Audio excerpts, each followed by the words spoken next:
France में 10 साल से ज़्यादा अरसे तक बेहोशी में अजनबी मर्दों की जानिब से रेप की गई एक खातून ने अदालत को बताया कि उनके शौहर उन्हें नशा आवर चीज़ देकर सुला देते थे। I think I've said everything I wanted to say. It's not easy, of course. It's an exercise in style. It's not easy. And then there's the pressure of all these people behind me. And I can feel that they're trying to trap me with their questions. So I try to answer as best as I can.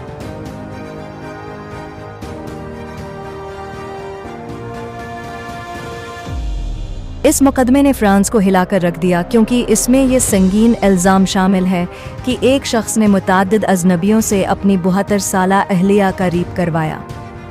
71 साला मुल्ज़िम Dominic पर इल्ज़ाम है कि उन्होंने internet की मदद से अजनबियों की खदमात हासिल की और उन्हें घर बुलवाकर 1 दहाई तक अपनी अहलिया का रेप करवाया। इन पर यह इल्ज़ाम भी है कि उन्होंने खुद भी अपनी अहलिया को मदहोश करने के बाद उनका रेप किया। 72 साला जीजल पलेकोट ने 50 साल तक अपने शोहर रहने वाले डोमिनिक समेत इन 51 मर्दों के खिलाफ अदालत में शवाहिद जमा कराए हैं जिन पर रेप का इल्ज़ाम है। अदालत में दायर करदा दस्तावेजात के मुताबिक डोमिनिक ने पुलिस के सामने तस्लीम किया है कि बेहोश बीवी का दूसरे मर्दों के साथ सेक्स जिनसी तस्कीन का बाइस था। इस केस के कई जवाब दहिंदगान का दावा है कि उनके खिलाफ रेप का इल्ज़ाम इसलिए सही नहीं क्योंकि उनका ख्याल था कि वो रजामंदी के साथ एक सेक्स गेम में हिस्सा ले रहे हैं।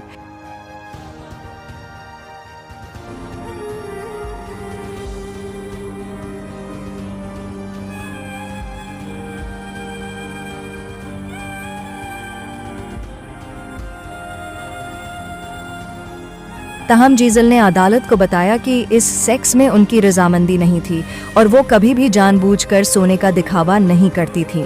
जीजल के वकला की टीम ने कहा कि जीजल ने अपना नाम छुपाने का हक इसलिए इस्तेमाल नहीं किया क्योंकि वो चाहती हैं कि शर्म उन्हें नहीं बल्कि मुल्ज़मान को आनी चाहिए।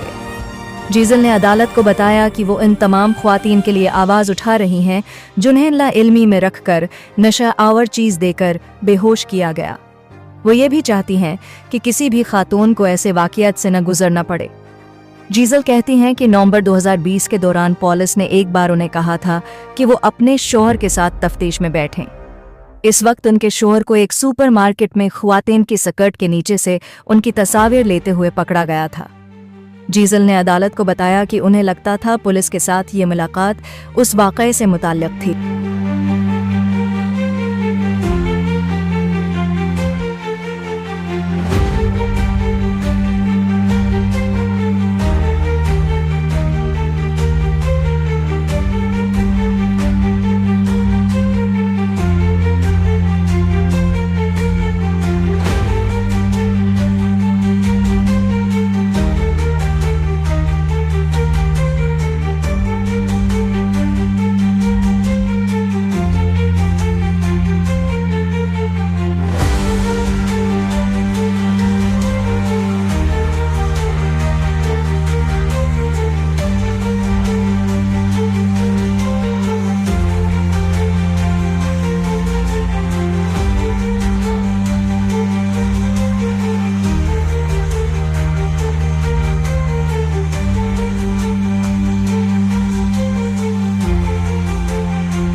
वो अदालत को बताती हैं कि पुलिस अफसर ने मुझसे मेरी सेक्स लाइफ के बारे में पूछा।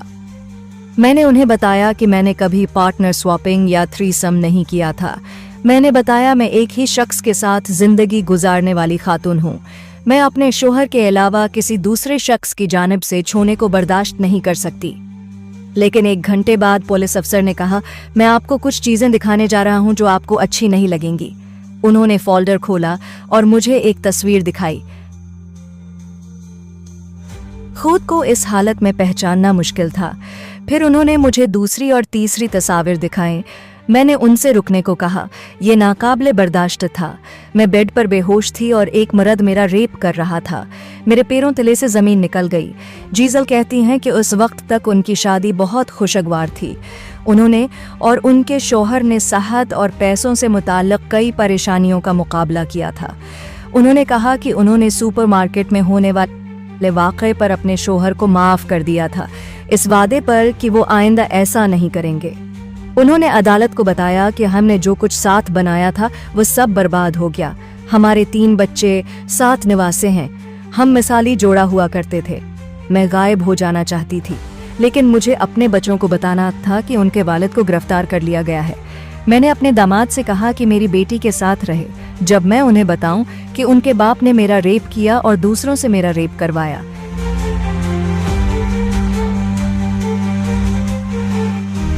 वो उस पर चीखी। वो आवाज़ आज भी मेरे जहन में है। आने वाले दिनों में अदालत को इस केस में मजीद शवाहिद जमा कराए जाएंगे। ये इस बारे में है कि कैसे डोमिनिक ने मुबीना तौर पर सेक्स चैट से मुताल्लिक़ वेबसाइट के ज़रिए मर्दों से राब्ता किया और उन्हें अपने घर आने की दावत दी। पुलिस का इल्ज़ाम है कि उन मर्दों को कड़ी हदायत दी जाती थीं। उन्हें कुछ फासले पर गाड़ी पार्क करना होती थी ताकि कोई उनकी तरफ मतवजा ना हो, और उन्हें नीएंड की गोलियां दिए जाने के 1 घंटे तक इंतज़ार करना पड़ता था ताकि जीजल उससे बेहोश होकर सो जाएं। इनका मजीद दावा है कि एक बार घर में इन मर्दों से कहा गया कि वो किचन में बरहना हो जाएं और रेडिएटर या गर्म पानी की मदद से अपने हाथ गर्म कर लें। तंबाकू या परफ्यूम की इजाज़त नहीं थी क्योंकि उससे जीजल जाग सकती थी। कंडोम की ज़रूरत भी नहीं थी। इस मामले में पैसों का लेन देन नहीं होता था। तहकीकात के मुताबिक डोमिनिक इन मनाजर को देखते थे और वीडियोस बनाते थे। उन्होंने एक हार्ड ड्राइव फाइल बना रखी थी जिसमें करीब 4000 तस्वीर और वीडियोस थे।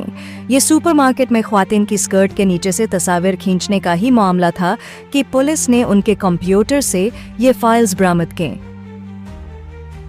तफ्तीशकारों का इल्ज़ाम है कि निसफ से ज़्यादा मरतबा खुद उनके शौहर ने उनका रेप किया। इसमें शामिल अक्सर मर्द कुछ किलोमीटर्स के फासले पर ही रहते थे। जब जज ने उनसे पूछा कि आया वो किसी मुल्ज़िम को पहचान सकी हैं, तो जीजल ने बताया कि वो सिर्फ एक को पहचान सकी हैं। उन्होंने कहा कि वो हमारा पड़ोसी था। वो हमारी बाइक्स चेक करने आता था। मैं उन्हें बेकरी में देखा करती थी। वो हमेशा शाइस्ता रहते थे। मुझे नहीं पता था कि वो मेरा रेप करने आते थे।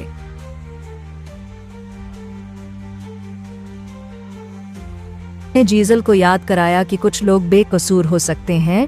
अदालत में ये तय हुआ है कि रेप की बजाय सेक्स सीन के अल्फाज इस्तेमाल किए जाएं। इन पर उन्होंने जवाब दिया कि मैं समझती हूँ कि हमें हक़ाइक़ तस्लीम करने होंगे। जब मैं सोचती हूँ कि उन्होंने क्या किया है तो मुझे घिन आती है। उन्हें कम अज़ कम अपने किए की ज़िम्मेदारी लेनी चाहिए। जब हकीकत वाज़ेह हुई तो जीजल को ये भी मालूम हुआ कि वो एक ऐसी बीमारी से मुतासरा हैं जो सेक्स की वजह से मुंतकिल हुई थी। वो कहती हैं कि मुझे किसी भी मुल्ज़िम से कोई हमदर्दी नहीं। एक शख्स जो HIV पॉजिटिव था, वो 6 मरतबा आया। मेरे शौहर ने एक बार भी मेरी सेहत की फ़िक्र नहीं की। अब वो अपने शौहर को तलाक देने के अमल में हैं। डोमिनिक और दीगर मुल्ज़मान के सामने 2 घंटे तक बोलने के बाद उन्होंने कहा कि मेरे अंदर तबाही का एक मंजर है।